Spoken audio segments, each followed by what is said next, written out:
Good morning, everybody. Hope you guys are doing good so far. And it is time for the third and final video in this little series where I try to create more cap space for the Seahawks.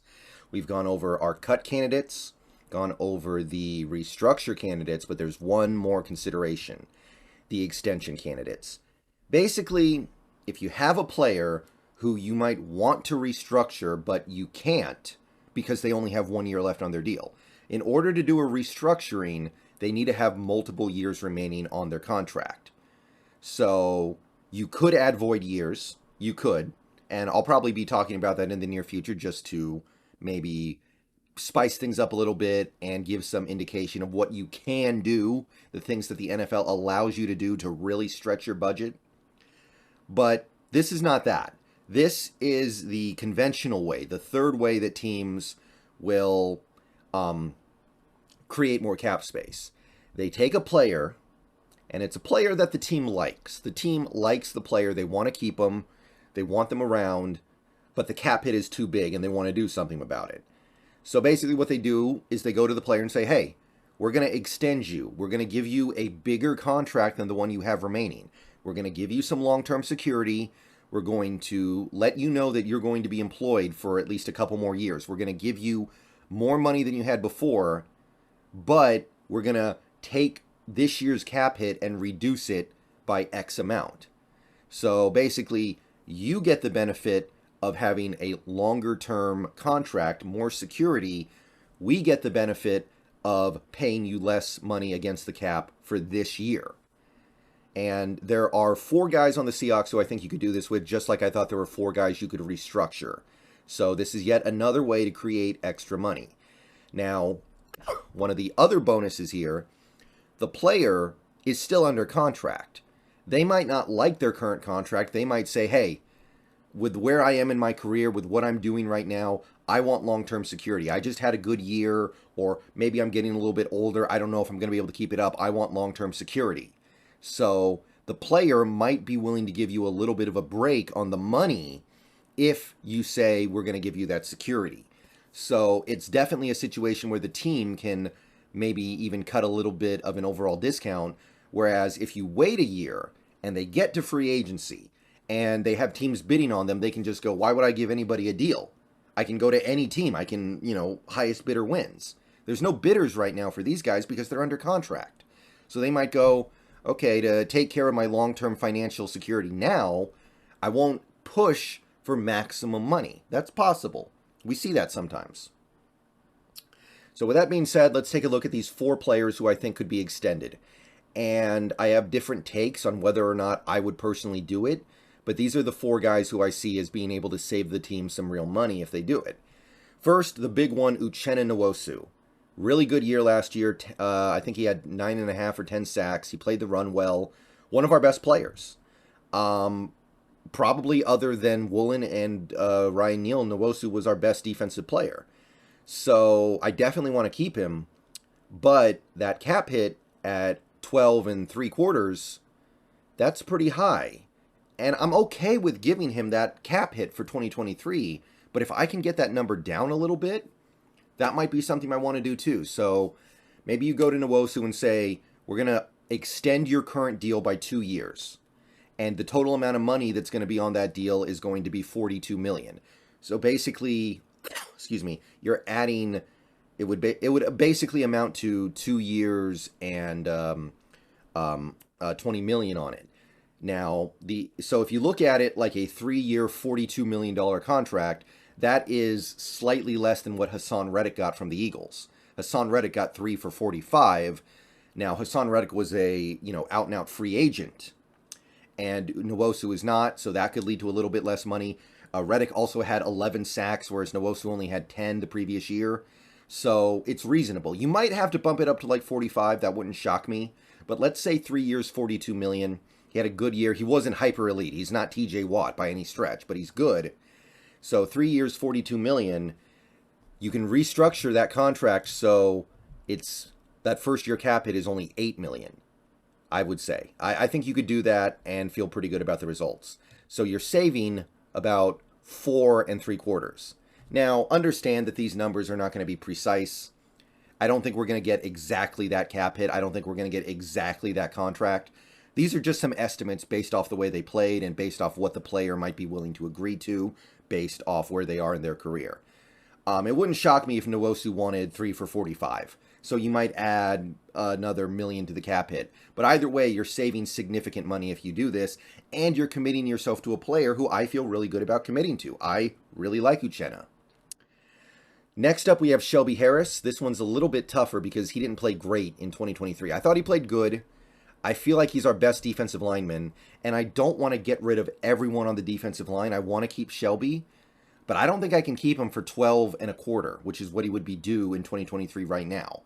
So Shelby Harris, getting older, on the wrong side of 30, might be entering a different phase of his career. Maybe he'll take that long-term security, even though it's not massive annual value. So if you go to him and say, we're going to pin another 2 years to your deal and expand it out to about 24, maybe 25 million, maybe he would do that. I don't know. It's possible, right? He might feel like, hey, maybe I'm falling off a little bit. Maybe I'm not a star anymore. Maybe I'm a rotational player. That being the case, I'll take the 3 for 24 just to kind of hedge my bets. I'm trying to make sure I get this one last decent contract before my career starts to wind down a little bit. And I think he's good enough in his current state to be worth that amount of money. So that would take his deal to an $8 million a year area, but it would give him long-term security. So the first year cap hit could be something like $5.5 million. That would equate out to savings of 6 3/4. I would do that. I feel pretty good about that. I admittedly am aware of the fact that Shelby Harris is getting older and he didn't play great in 2022. But I want to have some stability on that defensive line. I don't want to flip it all over, and Shelby Harris is the one guy on that defensive line who I could see still being a pretty good player. Quentin Jefferson, kind of the same thing for me. Is he good? Not really. He came on strong at the end of the year, and at the end of the day, I feel like he can be a decent piece to be playing like 20 snaps a game. I just can't have him be playing, 35 to 40. So I'd like to keep him, but I don't know if I can keep him at $6 million against the cap. I don't know if he's a $6 million a year player. So what you can do is say, hey, Quentin, we're going to give you an extra year on your contract. So basically a 1-year extension. We're going to add another little more than $4 million to the deal. That way you get some long-term security. And that way you're going to be making at least some money in the NFL in 2024. But we also get you at a lower cap hit in 2023. I estimate it out to be about 3.5. So you're saving $2.5 million if you do this approximately. So if you can do that, if you can say, hey, we're going to keep Quentin Jefferson, we're going to reduce his cap hit down to 3.5, and he's going to be coming off our bench behind, Jalen Carter, Tyree Wilson, Myles Murphy, whoever, I feel like he could be worth it. I feel like that could be a decent investment. Now, you are looking at the 2024 cap hit of 6.5, but at that point, maybe you've kicked the can down the road enough. You just take your lumps for a year. It's a pretty small lump, and then you move on. But I don't feel like having a big cap hit on Quentin Jefferson this year is serving our needs well. So I would probably do that one. I would honestly probably do all the 3 ones I've talked about so far. This next one, I don't know if I would do it. This next one, I'm a little iffy on, but I want to present it because financially it could make some sense, and I don't hate it. Noah Fant. He is currently sitting on a 1-year deal worth $6,850,000, just under $7 million, and it's completely guaranteed, by the way. There have been some discussions about moving on from Fant, I know. It financially, it's impossible. He is 100% guaranteed at this point. So he's going to be here. But what you could do is extend him, say, hey, we're going to append 2 extra years onto your deal, make it a 3-year deal, and the total money will be about $18 million. That's roughly in line with what some of the Noah Fant level tight ends got last offseason, like Gerald Everett. Gerald Everett got 2 for 12. So Noah Fant getting 3 for 18 would be in the same ballpark. CJ Uzoma got something in that ballpark. So it makes sense. Maybe he would want something like 3 for 20 because the cap is going up. But this is the area that I would work in with him, 3 for 18. And if you get him to 3 for 18, you can get that first year cap hit down from 6.85 to, I estimate, 4.5. It might end up being closer to 5, but either way, you're going to be saving anywhere from 2 to 2.5 million in 2023 cap dollars. So you put all this together, it starts to add up, right? You do Nwosu, you save almost 5. Shelby, you're saving almost 8. So you put those two together, you're at like 12.5. Quentin Jefferson makes it 15. Like, that's a significant chunk of change you're saving. And all you're doing is committing yourself longer term to these players, really.